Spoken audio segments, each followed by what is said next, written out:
Sup fam, welcome to Storytime with Karen and Kevin. I'm your host today, JF Kevin. Today we're going to be checking out the subreddit r/FunnyStories. Our first story is posted by Egregious Neurons. Last year in the shower. So I had quit drinking for many months before this, so I have to take responsibility for this stupidity. I had just smoked a joint on the deck while the sun went down on a warm summer day. Deciding to go to bed, I hauled my baked ass up the stairs and got into the shower. While I was facing the far wall of the shower, with the tub faucet and shower head behind me, I lathered up with a bar of soap. I wasn't paying total attention to what I was doing, so inevitably I dropped the soap. As anyone would, I crouched down to retrieve the lost bar. Recall that I'm taking a shower facing away from the plumbing. Like most residential bathrooms, the valve to redirect water flow to the shower head rather than the tub's faucet is activated by pulling up on a lever, which is located front and center on the spout, in much the same way as a hood ornament sits on the front of a Mercedes. It's in an upwardly extended position, sat about 2 feet off the floor and 6 inches away from the wall. In my particular case, the round metal disc normally threaded onto the top of said lever was missing, leaving the 8-inch steel rod pointing upward like a candle's wick.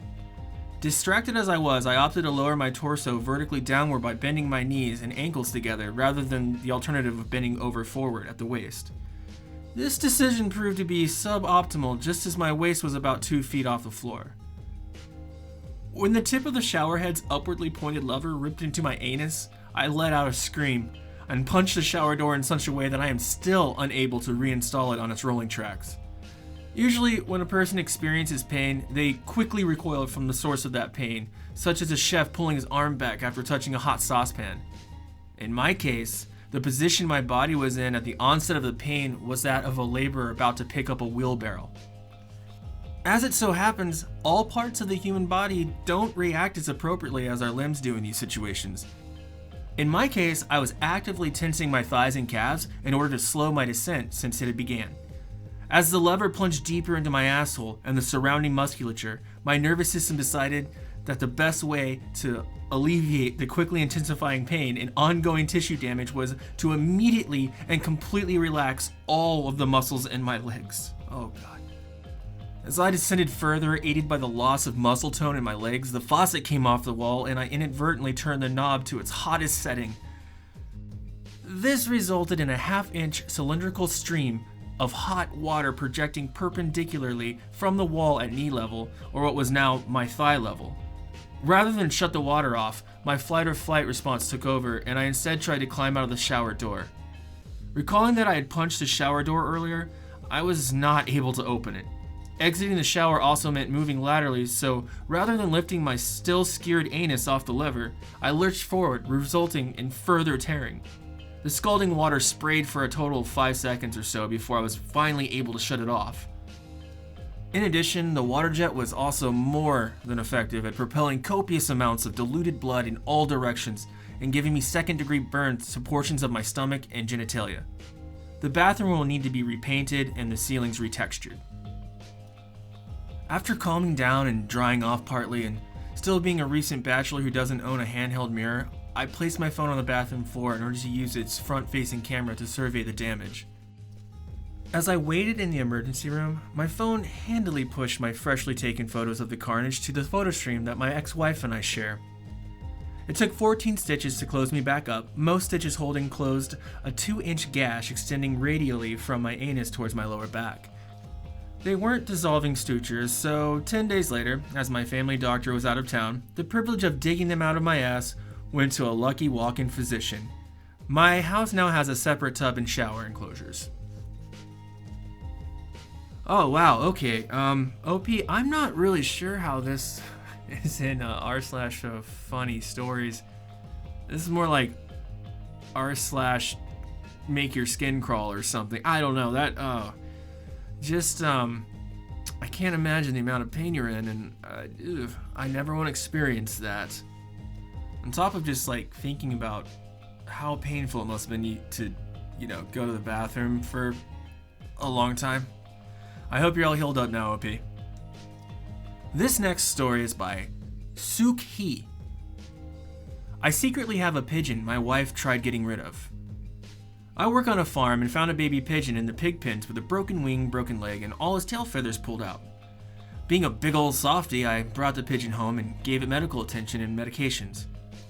A few days later, my wife, who doesn't like the fact I keep helping injured animals because she thinks I should let nature take its course and just kill them, intentionally left the pantry door open where he was being kept, letting him out. Well, 2 days later, while working on the farm during a very bad rainstorm, that same pigeon dragged itself out from a trash skip, that's a big old open top trash bin, and collapsed in front of me, completely exhausted, and he's almost dead. He actually came to me for help, and my heart absolutely broke. So I took him home and set him up a cage for him in my art studio, which is pretty much off limits to everyone else, but also the room next to our bedroom. It's been a few weeks, and the splints have come off the leg and wing. He's all mended, and the tail feathers have started to come in nicely, and he's starting to fly short distances. I spend a lot of time with little Skippy. I call him that because he used to skip when he walked. We've bonded to the point that he follows me all around the house while I work. He sits on my lap and on my head while I do my art. Last night while we were hanging out, he finally started whistling again. Later that night, while my wife and I were laying in bed but still awake, we could hear a soft cooing noise. I, of course, knew exactly where it was coming from, but my wife was looking out the window situated between our bed and the wall dividing us from Skippy's room and remarked, "That cooing outside is so loud it sounds like it's coming from inside the house." I'm convinced she doesn't know about Skippy, but holy moly, my eyes were wide and as innocent looking as they could possibly be when I agreed that it did sound like it was coming from the house, but it is definitely coming from outside. You know, I guess it's only a matter of time before she finds out. I mean, Skippy's become domesticated and would not survive outside long, and he loves vibing with me while I work, and I also enjoy his company. I think I just need to bite the bullet and figure out how to let her know without getting in too much trouble. You know, P, I think this is a great story. I also have a big old soft spot for animals.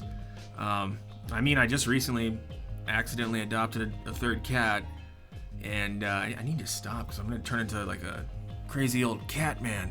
And your wife, let's give her the benefit of the doubt here. I mean, at this point, she can't even use the argument "let nature take its course" because Skippy's doing fine. So I think you'll be okay. This next story is by Lifted Box.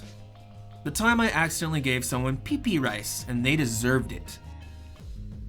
I used to have a neighbor friend that loved cooking red beans and rice, but he never seemed to have rice on hand, and it gave him a good excuse to come visit me and take a cup of my aromatic basmati rice that he likes so much. He'd come over, chat, drink a cup of coffee, I'd give him a cup of rice. Honestly, it was a fun exchange. Until I started going through my divorce. He and his wife were a little too involved in my divorce, and I learned that they weren't trustworthy marble jar friends. So one day he came over, and I was frazzled and not in the mood for banter. I felt a little used, too. So I opened up the big cabinet where I keep my Costco-sized 25-pound bag of basmati rice that normally comes in a brown burlap bag. Normally I pick up the bag, scoop out a cup, put that into a small Ziploc, and send him on his way. But this time, there was a gallon-sized Ziploc with a lot of rice in it, sitting next to the bag of basmati. I didn't know why it was there, but this isn't how I typically store my rice, so I don't know. It looked like a great opportunity to just give him a few cups of rice at once so I could get some peace. So I gave him that bag of rice and sent him on his way to go home and cook it. But I kept thinking for like days about why was that bag of rice there besides the normal gigantic bag of rice? Why was that there? Why would I do that? And then I remembered. See, a few days before, I had dropped my phone in the toilet while I was peeing. And like any good American, all I know to do after a phone is exposed to water, or in this case pee water, is to throw it in a bag of rice. So that's what I did. And then, unfortunately, somehow amongst all the stress I was going through with the divorce, I guess, I didn't discard the POOPIE rice in the trash can, but instead I put it in the cabinet right next to the other bag of rice. So, there's the story. I really hope the statute of limitations is expired on POOPIE rice crimes, because I just couldn't hold this story in any longer. And honestly, I wouldn't blame you if you don't want to eat rice at my house in the future. Thanks for letting me share. Well, OP, thanks to you, I just googled what does human urine taste like, and apparently it's very salty, so I don't know, maybe you just made his rice taste a little better this time. Disgusting, but hey, you never know. This next story is by Tia HC16. In 2013, I sent my ex a cactus. Then today... Years ago, my ex cheated on me. It sucked. He did come clean about it immediately, so I will give credit where credit is due, but I needed things. After breaking it off, I wanted a clean cut. I blocked his number and all connected social media platforms. It worked really well for a few days, until he applied to the cafe that I worked in, intending to stay in contact with me without my knowledge. And he got hired.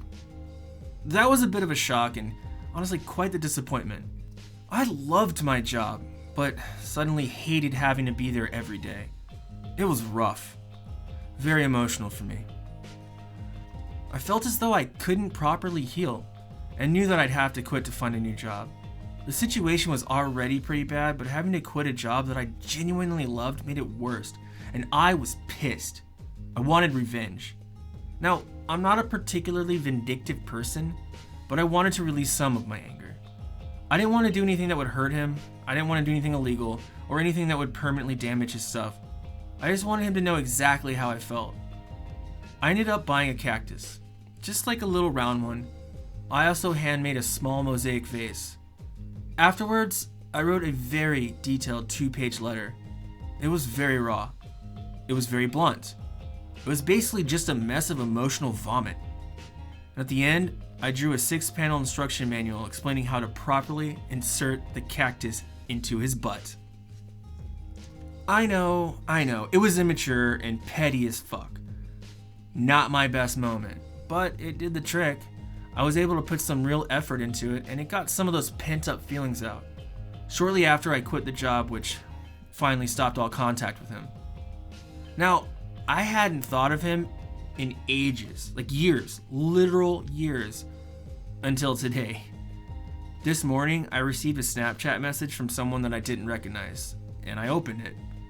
It was a photo of the cactus in the mosaic vase with a huge pink flower on top, and the caption, "It's in bloom." I lost it. I haven't laughed this hard in a hot minute. Oh, I hope this story makes you laugh too. That's some classy revenge, OP. I like it. It's not, it's not over the top. It's classy. Real stylish revenge. I'm not gonna lie, I was kind of hoping that at the end of the story you're gonna open Snapchat and it was gonna be the cactus was in his butt. And our last story today is by Old Run 9285. My boyfriend's stepmom tried to heal me of my lactose intolerance. My boyfriend and I moved away from our hometown about 6 months ago. Unfortunately, we weren't able to go home for Christmas due to me having to work over the break. So a few weeks ago, I went back to our hometown solo to see my friends and family and collect Christmas gifts that we weren't able to ship. I went over to my boyfriend's dad and stepmom's house to pick up the loot, and they invited me to stay for dinner. To preface, his family is extremely religious. Not just the pray before meals and bedtime kind, but his stepmom genuinely thinks she is a prophet kind. So, dinner's going well, and we have a polite conversation, and we talk a lot about the move and how we're adjusting. And after dinner, his stepmom offers dessert. She says she picked up some pie and ice cream and starts to prepare the plates. I tell her, thank you, but I can only have the pie because I'm lactose intolerant. His stepmom looks at me, slowly walks over, and says, "Dear, let me heal you."